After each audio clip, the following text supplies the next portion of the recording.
Hello, everyone, and welcome to the show today. My name is Dr. Sheila Craig Whiteman, to be exact. I'm a doctor of physical therapy, and I love doing education on health and wellness, which is why every show will have some component of mental health, physical health, spiritual health.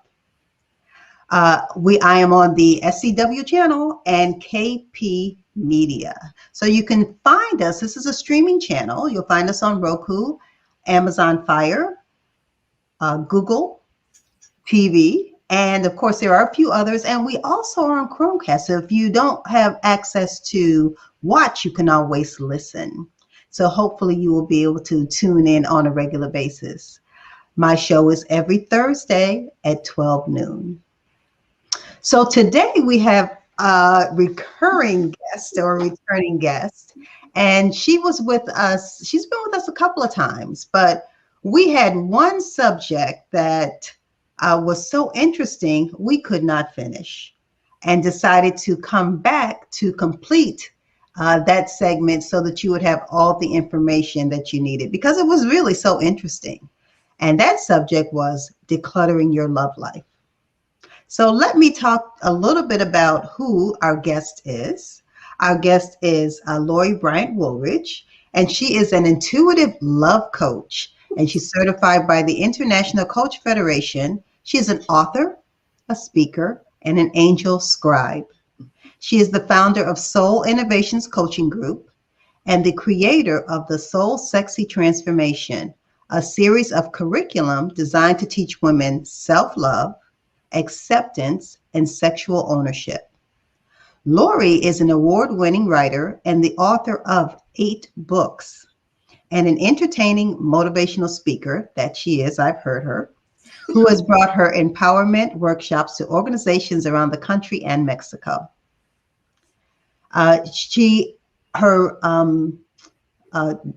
Oh my goodness, she is a health and wellness director for the International Life Lux Jazz Experience and the creator of the Past Joy Project, a school-based program designed to teach students of color how to harness joy and to use that power to power their passions and purpose in life.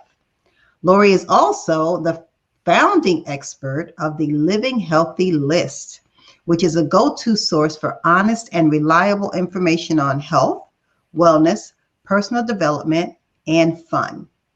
So let's go ahead and welcome Lori to the show, and then we're going to go ahead and get right into it. Hello, Lori. That's a mouthful. And wait a minute, and I left off part of the middle, which is why I stopped for a minute, because I usually read that middle part.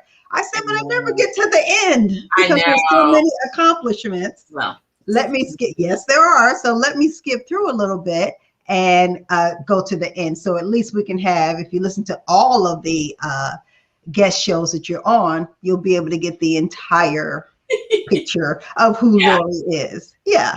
So that's what that little stumble was. I was like, I know. Yeah. It's so wild because everything that you read has influenced and informed everything I'm doing now. So right. it's really, and it also says how old I am. No, we can accomplish many things because I have a long list too. We can accomplish many things in a short time period. Yeah. And, kind of when you think about it, both of us did condense a lot of what we're doing now into a shorter time period. It didn't expand through our whole lives. Mm-hmm. Exactly. It actually didn't. We bloomed when we were ready. And where we were planted. Exactly. So let me just give a little bit of an introduction on what we're going to talk about today. Remember, this is part 2. So we're going to do just a brief recap of part 1, and then we're going to go into our second part and finish this up. But we're going to say, how many times have you thought or said to yourself, my life is a mess? And how many times has that question referred to romance and relationships in your life? Relationship clutter and its clingy residue can weigh you down and hold you back from the healthy, loving relationships you want in your life. But when it comes to cleaning up your life, here's the question. Just where does one begin? So we're going to start out with what is relationship clutter and what does it look like? Yeah. So just to remind everybody too that this encompasses all kinds of relationships. We're not just talking about, past love relationships, marriages, things like that. We're talking about any relationship where there is a loving connection. And as we all know, we have some that just seem to fall off the rails. And when they're over, when they've ended, or they're in process, but they're really rocky and shaky, we kind of gather a lot of clutter that creates what I call relationship residue. And that's that kind of invisible, sticky stuff that clings to you and gets in the way of you having the kind of healthy, loving, and fulfilling relationships that you want. So instead of the stuff, the clutter that you see around you, it's invisible. It's stuff like regret and anger and disappointment and fear and feeling unworthy or unlovable, guilt, shame, all that kind of greasy, nasty stuff that sticks to you and weighs you down. And I say it's shape shifting because it shows itself in stuff like people pleasing and having a lot of self doubt, enabling when you think you're really helping, a fear of commitment. So all that kind of stuff that gets in the way. And if we don't clean it up as we go, and most of us don't, we're left with a big, huge hoarding mess that we really have to get through if we want to have the kind of connections in our relationships that are strong and healthy and enjoyable and loving. So that's the skinny on what your residue and relationship clutter is. So from there, can you answer then this question? Where do you begin to declutter your love life and to get rid of that relationship residue? Yeah. So the thing about relationship clutter and any relationships, we tend to look at everything as being stuff done to us. People hurt us, people disappointed us, people, were caused us not to trust them, all that kind of stuff. So the thing you have to really recognize from the very beginning is that you cannot clean up anybody else's mess. And what you are left with is your clutter. And that's the first thing you have to recognize. It is not about what they did and how they made you feel. It is what you and how you reacted to what was done. And that's the part that you can begin to reflect and understand and clean up in order for you to move on to the next relationship or to correct and repair the relationships that kind of will never move on, say if they're with your family members or something like that. So it's really about avoiding the judgment of yourself, avoiding the other person and being the victim and it's all their fault. It's figuring out the role that you played in either the happiness or the demise of whatever relationship, because it is a universal truth that we are the co-creators of every relationship we're in, whether happy or sad, whether healthy or unhealthy. And so we got to sweep all that away and figure out what part we play. Get underneath and really understand our actions and reactions and what they are telling us about how we feel about ourselves. That's where the real clutter has to be cleaned up. So you start with self. So it's almost as if you have to really take a deep dive, and especially if you have relationships that you are not happy with, take a deep dive and figure out why not and what was your role. What did you have to do with this? Absolutely. And it's not even almost like, it is the only way. Because think about how much time we spend blaming other people, not understanding. I don't know how many times I told them I don't understand why they don't understand. And it's to no avail. We cannot change other people, no matter how much we yell, scream, cry, whatever. So the only work to be done is with ourselves. That's the only place where we have any true power and ability to make change. And the thing about it is, if you don't clean up your stuff, you will create, or you will just attract the same over and over again. And we talked about the last one about the deja vu dating. Same person, same issue, same problem, same outcome, different person, different face, so you can tell them apart. If you don't change what you're putting out, you will always just get the same back. So it always begins with you. Wow. That is very powerful and insightful, because that's hard. It is. Mm-hmm. Because it's hard looking into yourself for your faults or your contributions. Yeah, and actually, and that's the part where you say where to begin. You have to begin by not judging yourself. Not everybody's doing the best they can. Everybody's loving as much as they are capable of. That's yourself included. So you can't judge it. You have to see it for what it is and know if you want something different. Excuse me, you have to be something different. Understood. So let's talk about when people realize their relationships are not working and they do decide to make that change. What pitfalls can they run up against? So in other words, is there something people tend to do that creates the residue? First and foremost, what we just said, blaming other people, acting like the answer lies in other people, or somehow I should be choosing other people. I always choose the wrong person, or, whatever situation. I call it kind of stinking thinking, right? We come up with all these reasons that actually are excuses for why things have worked out the way they did. And so we have to really be clear with ourselves. If we really want to make change, and some people don't want to, because there is some benefit to being the victim. People don't stay stuck for no reason. They stay stuck because there's a benefit to it. And even though they may feel like they want out, the attention and all that kind of stuff. So know that the answer always lies with you. If you don't, you're always pointing the finger at the person that's going to be least effective in making any change, the other person. The other thing, and we kind of mentioned it last time, is not to feel the emotions, feel the anger, feel the regret, whatever, but don't become the anger.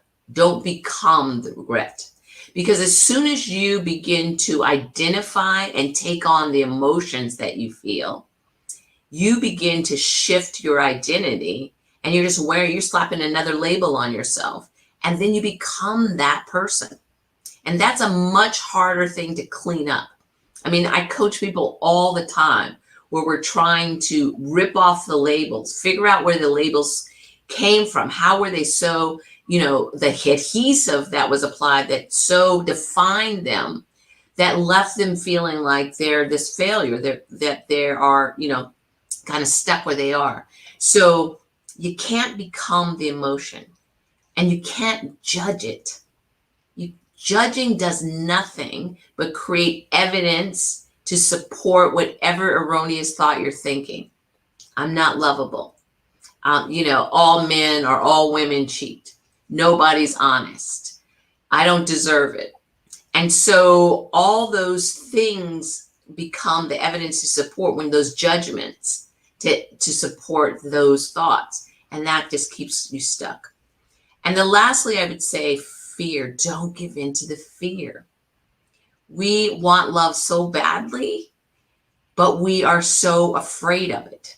We're afraid of getting hurt again. We're afraid of winding up in the same situation again. We're afraid of not being loved. And that's the most important thing. Don't be afraid of love. Love can't hurt you. We're afraid of not being loved.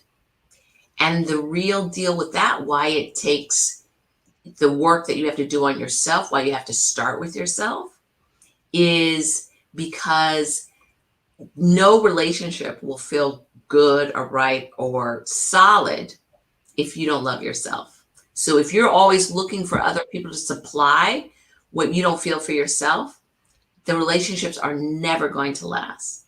So it always has to start with you. If not, it's just a sticky, greasy film that stays on you. And, you really have to, if you want to know where the lessons are in all that rubble, look at what you are trying to get out of the relationship. If you're trying to find somebody to adore you, that's because you need to adore yourself. If you want somebody to take care of you, that has a lot to do with your feelings of unworthiness and your inability to take care of yourself, your deservingness, that kind of thing. So the things you want in the relationships are things that give you clues as to what you're trying to work on as you're trying to unstick. So don't blame the other person. Don't become all the emotions that you are feeling. And don't be afraid. Don't be afraid of the emotions and what you think they might mean. And don't be afraid of getting hurt. Because as you clean this up and you begin to recognize and love yourself more, as you pick through the rubble and mine through for the lessons and we begin to work on those lessons, you will find out the very truth that love can never hurt you. Really powerful. What did go through my mind though when you were talking about that is because you were saying don't fear, and you can clear this up because sometimes what I hear is not always what my guests say, but that might be even what some of the people watching think. Absolutely. Yeah. So you were talking about fear and the fear of don't be afraid of relationships. And what I thought when you were saying that too is the difficulty that people might have because they have the fear of not being in a relationship. Mm-hmm. That is a really big concern for a lot of women. Mm-hmm. And a lot of women, especially as they get, and I won't even say especially as they get older, because even the people that I talk to, the younger people, when they're getting in those mid-30s and there's no prospects, quote unquote, in sight, they start to really have the fear of being alone and maybe, I don't want to say settling because, but it is kind of, settling. So I just wanted to bring that point up. I know it's kind of, it's related, but not related. But when you were talking about that, that's exactly what I was thinking of. I was thinking, boy, so many of the population, even so many of my single, friends, people that I know, that is there in the forefront or somewhere always in their mind. Yeah. And it's totally related because when you so think about it, maybe you don't have a great relationship with your mom or your dad, and so that's leaving you feeling like, in the deep, deep recesses, am I not lovable? Am I not, and then you have relationship problems as you date and even if you marry and things like that. And you begin to feel like I cannot be successful at love. I'm just not meant to be successful at love. I'm not meant to have that kind of relationship. It's all fairy tale anyway. It doesn't really exist. And what we tend to also be surrounded by like people. So it's really rare that you'll have your besties and all of them are married and you're the only single one. Generally, you're like, all of you are single and you got that one married one. Well, I don't think she's that happy anyway. And so that's another thing about how like energy attracts like energy. So a couple of things. One, relationships at its core level of definition just means connection. A connection. And the relationship we never think about is the connection we have to ourselves. And so we are always looking for other people to connect with that are going to tell us, show us, make us feel what's special about me, what's, unique, what's lovable about me. Show me so I can see it myself. And whenever you are trying to find that validation, that need for someone else to tell you that you are worthy and that you are deserving, you are always giving power to other people. Mhm. But the other thing is, it's an insatiable place to be, because you are constantly looking for that validation. You can see it in every part of your life. At work, you're looking for your boss to tell you this. You're looking for people to notice this and your girlfriends to say this. So we're always looking for validation. And so that creates this inability for us to adore and connect and find and fall in love with the very best of ourselves. And until you do that, until you think of the relationship with yourself as just as important, when it's actually more important than any relationship you have outside, you will never be able to connect in the way that love is meant to be connected, which is not to be loved, but to share love. So I love myself, and the feelings of love that I have for myself, I want to share with you. And I share that through kindness and compassion, non-judgmental behavior. And because of the law of attraction, you're going to share it right back with me. Mm-hmm. So it's a win-win, but we go out of our way to look for someone to love us. We are so concerned about the love we receive, we do not think about the love that we give. And until you get that nailed, the love you receive is always going to be the same quality. You can't improve the quality that you give until you improve the quality of love you give yourself.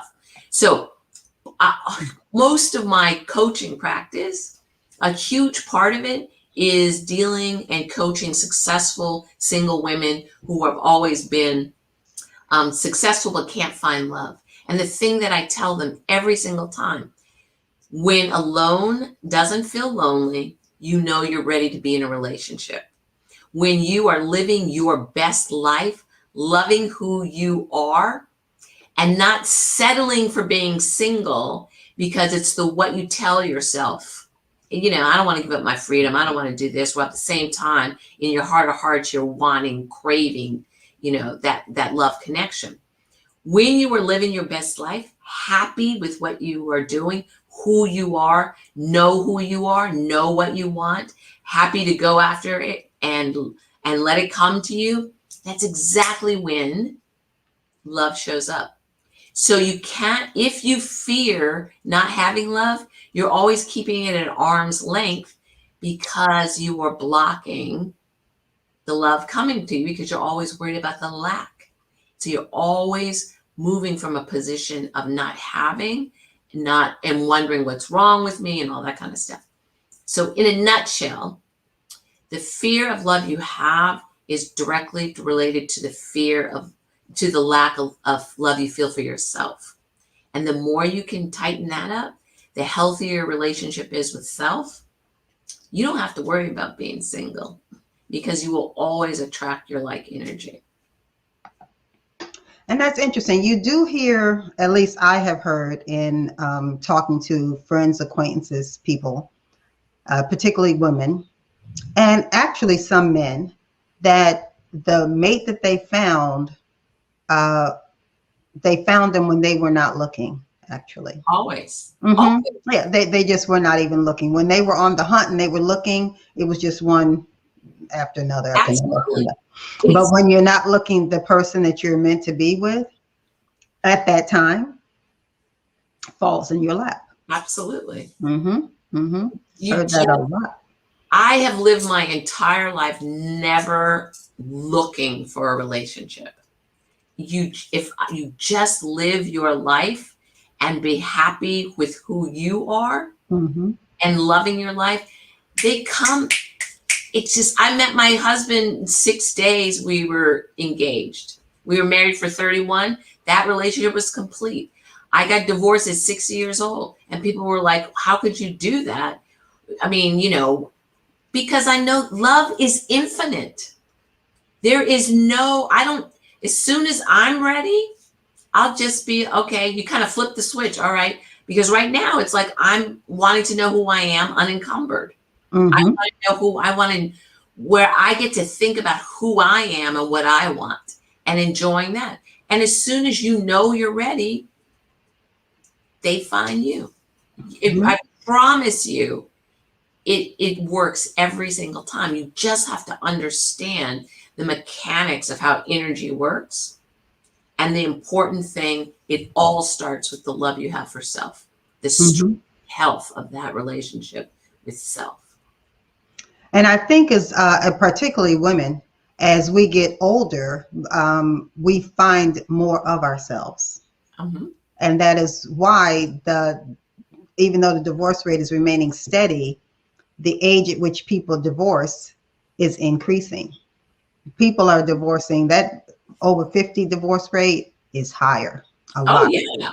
You've raised your kids, you Right. to get out. And that's part of what decluttering all these, if people think relationships end and then they're bad and it's done and I'm just going to get over it and I don't want to look at it and, screw that and blah, blah, blah.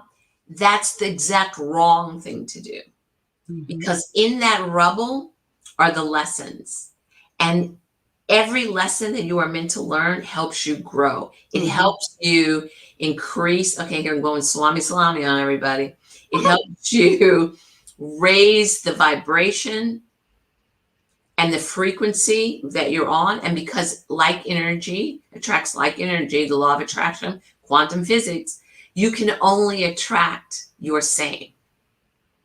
So the more quality love you have for self, the more quality love you actually have to share. And that means that same quality you're going to attract back. Mm-hmm. There is no dearth of men. There is no dearth of love. There is no dearth of women. There is no relationship that cannot be repaired, so to speak, if you do the work on repairing you. Because your thoughts create your beliefs, which create your perceptions of every relationship, of every partner. And those perceptions create your behaviors and actions that create your reality. You change your thoughts, you transform that, you transform the way you see the world, you transform the way you see yourself, your reality changes. Nice. Nice. Yeah. So I think before we get to the second part or the next questions, this will be a good time actually to take a quick commercial break. Take a quick break with my new sponsor. So let's do that and we'll come right back. Just 30 seconds.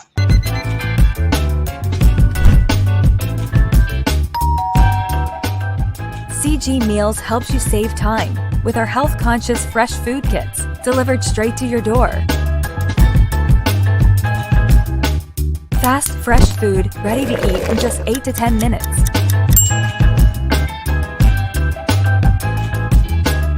Now you can focus on what's really important. Order your meal kit today at cgmeals.com. That looked yummy. I know. I'm hungry. I must say, when I first saw the commercial, I was like, hey, hold on. I know. Are you sending that to me? But let's keep going with our talk. So I really want to get into, before I forget and you forget, is to talk about the role that forgiveness plays in all of this. Yeah, forgiveness, right? Yeah. That sort of age-old question, forgive or forget. Mm-hmm. Forgive or forget. And forgiveness has a huge, huge impact on you. And it is probably the inability to forgive and the grudges and the anger and all that accompany that inability probably weigh you down and dirty you up more than kind of any other combinations of emotions. So again, it bears repeating. The thing is, people, whether it be your parents, siblings, friends, spouses, or lovers, give you the best love that they are capable of offering. They learn to love from someone that maybe didn't make them feel as loved and deserved and worthy, whatever. People are just trying their best. There are very few people in your life, if any, I would argue, that are actually trying to hurt you. So you have to honor that and appreciate that love. But the important thing is when you know you, when you love you, when you know your own worth, you will know in your heart if the love they have to give is enough. And that's the main thing. You always get to decide if this is enough. And it's not a matter of trying to make it be enough because they aren't capable of giving more. You just have to do the work, level up, and find the opportunity to attract people that are have more to give. So when you hold on to the hurt, the sense of victimhood, and that those thoughts that are so wrong that somehow that you're not good enough, it doesn't do you any good. It just mires you down in the garbage. So, and then holding on to it keeps you from growing and experiencing the love that you really want and the love that you really deserve. So the idea of forgiveness and the whole thing about forgive and forget is you should forgive and forget what hurt you, but never forget what it taught you, because that's what's literally important.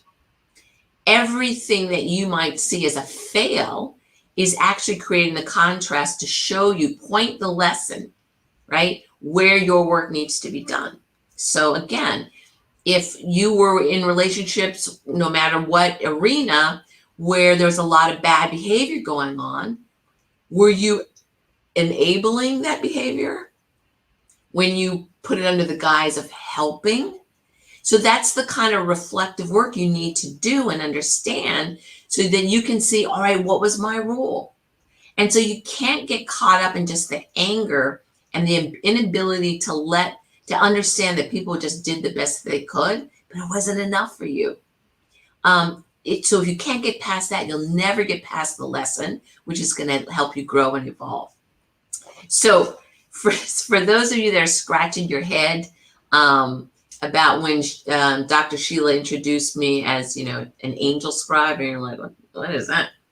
I channel messages from the angel realm that I use in my writing, my lectures, my workshops, a lot of the information I've been giving you, and also for my clients. And this was actually a message that when I'm meditating, they gave me to give another client. And it's so perfect. So I want you to understand what's important about forgiveness. So the angels say, forgive those who have hurt you and brought disharmony and strife into your life. See actions done in secret and distrust as a gift to you to break you out of the stillness of fear that paralyzes your life and stopped your growth. Those who have hurt you did so only from a place of lack and unawareness. Your time in their presence has made clear the gaps in your own evolution, gaps that have begun to fill with the trueness of divine love, with self-love. Both are one are the same. Find the forgiveness in your heart. It is the key to freedom. All who have hurt you are on a path of evolution and awakening that is separate and apart from yours. Through them, you have found the love within to continue in the way that is right for you, that honors you, that is abundant and unending for you. Wish them love as they continue on their path. Give yourself the freedom of divine love as you forgive them and ask for forgiveness. Love is all encompassing. It cannot be shared with some and held from others. Such actions affect you in the same manner they affect others.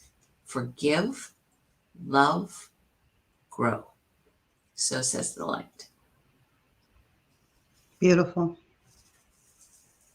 Beautiful. So again, the answer is forgive and forget what hurt you, but never forget what it taught you. Mm-hmm. Forgive and learn. Yes. So that was really that was really thought-provoking. Yeah, it's really interesting, the whole idea of, and if I just digress for a second, Mm-hmm. people call me an intuitive love coach, and everybody, and when they introduce it, it's always, she's an intuitive love coach. Mm-hmm. Mm-hmm. Mm-hmm. And it's really, a, what is love? How does it really work? What are the components of love? And so for everybody that comes to me looking for love, the one they leave finding is the one for themselves. And where I am on my spiritual development is just allows me to be open up, the intuitive, the creative, the somewhat psychic kind of wavelength that we all are capable of. It's just where you are in your space. They have just given me so much information about what love really is, how important it is to understand forgiveness with any relationship, and to come from it from a point of people are just trying their best. But if you love yourself enough, you will know if their best is enough for you to sustain you and help you grow and maintain that celebration of love. So when it ceases to become a celebration, it's not that they did something wrong or you did something wrong or you're not good enough. It means it's time to level up your love of self so that you can level up the kind of love that you attract back. It works every time. Yeah. And when you were talking about that, I was thinking about, because we're both probably in coaching programs and do coaching, and I think about more the parent-child dynamic, because that one, oh my gosh, the stories and just the emptiness that children feel from whatever their parents did. And then just the inability to get past it. Usually it takes a lot, because there's usually a breaking point, either where you're like, okay, I can't do this anymore. But that still, you still struggle with that forever. Yeah. Or there's some reconciliation, but that can't happen with just one person. You still have to reconcile with yourself. Well, again, because I'm the intuitive love coach. Yes. You deal with relationships all the time, all kinds of relationships. And what people don't understand, and what I try to do, is help people connect the dots to some of these higher truths that can be lived in a very real way, or as I like to say, make the woo-woo relatable. But every relationship is but a learning laboratory for the two people in it. My relationship with you over the last 30 years has taught me things about myself from our interactions.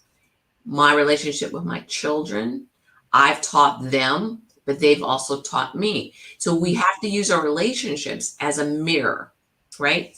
And here's where we get into soul mates. And people think soulmates is that one out in the distance that's the great love, the love of their life and all that. No. Soulmates are actually, we travel in soul groups, and soulmates are kind of the group of people around you that are kind of in your classroom, right? So your parent to child, you are soulmates. Frenemies, you are soulmates. Because every soulmate is there to teach you a lesson. It's to help you see your gaps, give you the contrast, and see where you need to evolve. So a difficult parent-child relationship is one of contrast, where each is showing the other what they want or don't want, what they, it's something that's kind of on a rocky road. We judge it as rocky. We see it as rocky because we're so busy trying to find validation, right? And so again, it's difficult as a child, but if you can do the work, like a lot of my clients now who are older and they're able to do the work to see that relationship with your parent, what they were trying to do, what they came to the party with, what inabilities that they had, what capabilities they had or didn't have, what that showed you about yourself by your reaction. People's actions tell you where they are on their path that the angels talked about. Everybody's on their own path. Your reactions tell you about where you are on your path. So when you react to your child or your child reacts to you, if it's negative, it's only an indicator that something is off about how you feel about yourself. So I'll give you a perfect example. I have a really good relationship with my kids. And I've noticed, though, there's been a little kind of jealousy seeping in on my part. My kids are doing really well and doing some really great things. And I would notice that when I'm talking and they're reporting back, on the outside, I was like, go, this is fantastic. This is great. On the inside, I was feeling jealousy is, I guess, a little bit of what it was. And so you can, most times we would feel those kind of things. We judge them and saying that's a horrible thing for a mother to feel about their own child. And so we just shove it in the corner with the rest of the dust bunnies. But what you have to do is stop, not judge it. I am feeling jealous over my kids' accomplishments. Why? And that's where you start doing the inner work. And the more I thought about it, meditated, thought about it, it was, you know what it is? It's not that I'm jealous of them. It's not that I don't want them to do great and be everything they can. All this stuff that's happening to them is making me feel like my time is running out, running out, running out.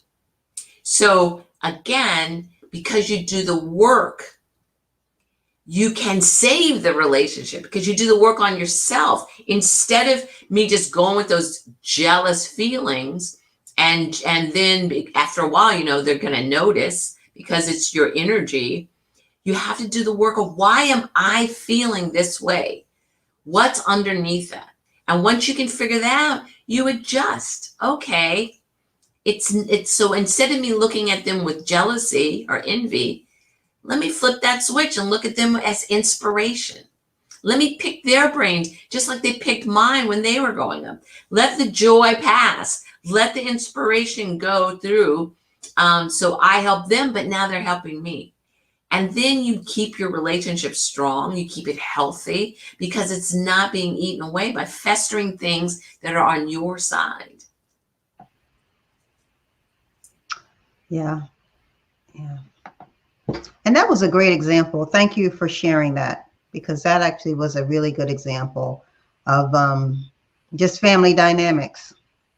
Just family dynamics, because it could have gone that way. It could have actually been switched. Your children could have been resentful of you. Your ex-husband could have been resentful. I mean, it just goes in sister. Exactly. And we just keep it rolling. Yeah. That's why you don't worry about what other people are. You have to deal with your own emotions, not judging them. I could have been, I'm a horrible mother because da da da da. And then I don't want to hear it because I don't want to be a horrible mother. And so I don't want them to share, right? You do all kinds of actions to not look at what makes you feel bad about yourself. So if you stop judging and just look at it as indicators, that's a funky feeling to be feeling about kids that are doing everything you taught them to do. Right. This isn't about them, it's about me. So what is going on with me? Mm-hmm. When you do, that's how you declutter. That's how you work through things. So you come out whole. You come out knowing, okay, so I can choose to look at this as something that's I'm old and almost out of it, or I can see it as inspiration and keep pushing. Mm-hmm. So it's true. Your choice, how you want to see what's going on in your life. Right. Because you are never too old to do anything you want to do. Never too old. You are never too, this or to that. I call them the terrible twos. I'm too old. I'm too fat. I'm too, I'm too, Mm-hmm. No, you're just too afraid. Right. Right. Because if you look at just my example, afraid of getting older and not fulfilling whatever potential, whatever dreams. Mm-hmm. Fear, always. So. Mm-hmm. Yeah. Yeah. That was good. So, let me ask this final question, Mm-hmm. because we do want to get through all the information in this talk, because we do have one more that's going to come up. Yeah. And we want to make sure that we're done with this and everybody has gotten the information that they need. Remember, when you see this, you can see it on Facebook Live. It is going to stream on Facebook Live. And when you do, you can put comments in. I usually will go back and answer some of the comments. If it's something that I think one of the guests can answer, I will alert them and they'll go back in and they can put in the comment and answer your question. So don't feel that if something resonates with you, that it just resonates and that's it. No, you can make a comment and at least we'll see it. It won't, of course, be seen through the streaming channels, but that's one of the reasons why it goes on Facebook, just to give everyone the opportunity and to make sure that it can be a little interactive. So that being said, I'm going to ask this question. Yeah. If you could leave people with one action they can take to help them declutter their love life, what would it be? And you get to scream by yourself for this one. Oh, big head all by myself. The one thing I would say to recycle your love. So I think that worse than hoarding love and waiting around for someone special is allowing that clutter that we've been talking about to fester in fear and anger. So, this relationship is ended, this relationship is complete. And I use those two words, complete, meaning when you learn the lesson, you understand why we had this going on. The relationship is complete and you can walk away or just let it be without drama, anger, regret, all that. In relationships that end are the ones that you walk away with all the residue. And so instead of hoarding love or hanging on to all that, recycle it. You recycle everything else. You recycle, bottles and wine bottles and papers and cardboard boxes. Recycle that loss, that unrequited, that secret, that betrayed, that ghosted, that unused, that fabulous once in a lifetime that ended because it was complete. Recycle all that love, release it with the appreciation and the gratitude. No matter how funky it became, there's still something to be grateful for every loving relationship. And let that grow and let it multiply and let it return to you and other people. Get rid of it and get it out there. That lightens your load. That makes you available to open and receive instead of being weighed down by a lot of old love and old love issues and residue and junk that keep you angry and small and closed. So recycle it. And that just means go about being your joyful, happy self. I tell every relationship when it's over, I wish you love. I wish you love. And that's all it is. Let it go. I wish you love. People that have hurt you, I wish you love. People that you've loved and you just don't love the same way anymore, I wish you love. And just let it go. You will find a remarkable difference in the way you feel, the lightness in which you move, and how your energy becomes open and available for more love to come in. So recycle that old love. Don't just sit on it and be angry with it.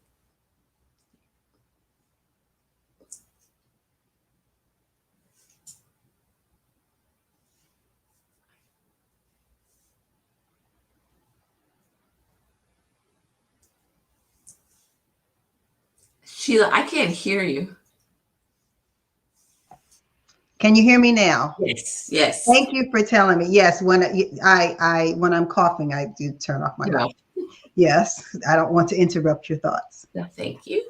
Yes. But what had crossed my mind was when you were talking about when you have reached the end of the relationship, you just can kind of let it go, thank them, and let it go and go on to the next one. And what crossed my mind, because I do have relationships that I try my best to end. Yeah. And they don't let it in. Without, I guess, I don't like to end relationships being on a negative level. Like I literally will say to you, why I don't want to have the relationship anymore. I'm very honest with people. I think this has run its course because X, and and they're like, no, I'm going to do better. I'll change. I'll do better. Yes, but it's been years, and I don't think it's going to do any better. You try, you don't contact them. They keep coming up contacting you. I just thought came across my mind when you were saying this, like to just try to go ahead and just let it go. Thank you, let it go and move on. But you do have those people where it's thank you, let it go. And it takes a while, if ever, to move on. Yeah. And that's not you. That's not your issue. That's not your problem. And that's one of the things that you recognize the more you understand who you are, what you want, and the more you set those boundaries. And I say all the time, boundaries are not set to keep people out.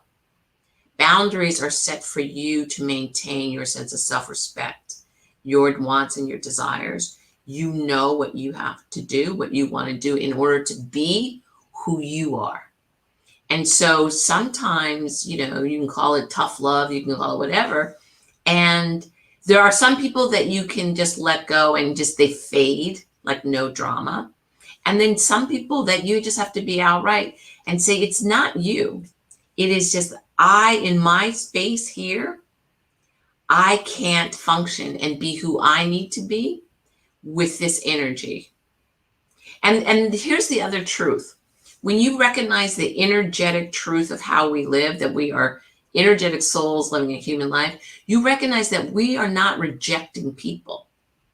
Your energy is repelling because of the law of attraction that can only attract its own, its same.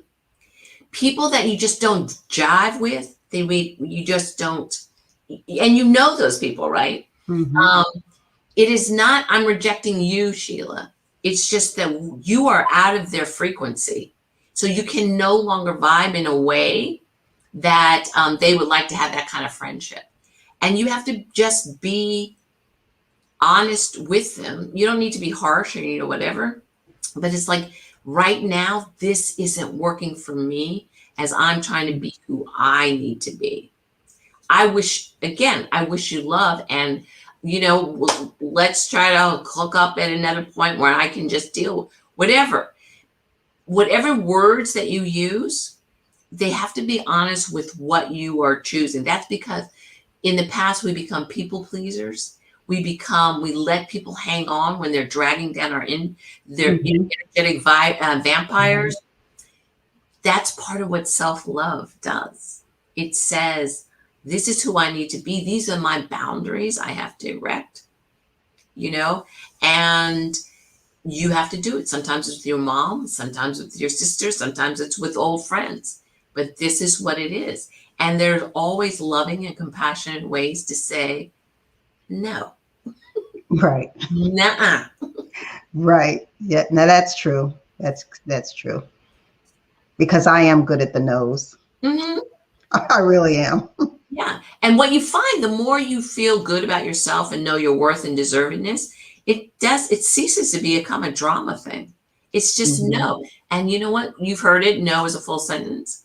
You don't have to explain. You don't have to, when we justify our thoughts, desires, or needs, that's an indication that we don't think they're worthy. But when I just, do you want to come up? No, I'm sorry, I can't. Yeah. Agreed. Well, okay. Well, look at the time. So in the last, I say, and maybe in about 2 minutes. Mm-hmm. Can you kind of tell us a little bit, and you sprinkled what you do throughout our hour that we've had, but if you wanted to leave the audience with anything about you. Yeah. So one thing, you go to soulsexy.co and get a free workbook on decluttering your love life to kind of get you started if you'd like to do that. So do that. I am a love coach, and I help people find and fall in love with the best of themselves with the goal of something more. But even if you want that big love, the love you have to work on first is with yourself. Even if you want a better relationship, a better job, a better whatever, your self-worth, your self-deservingness, and love impact everything. So no matter what I'm working on with my clients, we're working on loving yourself, which is kind of the best work you can do. So the only thing I would check me out on soulsexy.co or soulcoach.co. And you can get an appointment. We can just talk about whatever you want to talk about. I can do a mini angel reading for you if you like. But the thing I really want people to walk away with is knowing they are loved and they are loved. And if you know those two things, you will act like you know it. And you will see the change in the energy that's around you. Because like energy attracts its like, and it's contagious. So you all heard it. At the very least, go to this site and you can get the workbook. Yes, the workbook. Okay, thank you. Yep, the workbook. Yeah, so you can get that if you were interested in the talk, or if there's if you just want to see and feel in yourself what this whole conversation was about. Mm-hmm. You know, because we did talk a lot, and I'm sure the workbook has some questions, whatever, that would kind of clue you in. Exactly. It's a lot of reflective work. Mm-hmm. Right. Okay, well, I would like to thank Lori for being the guest today. It was really a lot of fun. It was very informative. I hope that you have gotten a lot of information and a lot of insight from this conversation. And hopefully, if it is for you, it will help you in navigating through your relationships and navigating through your life.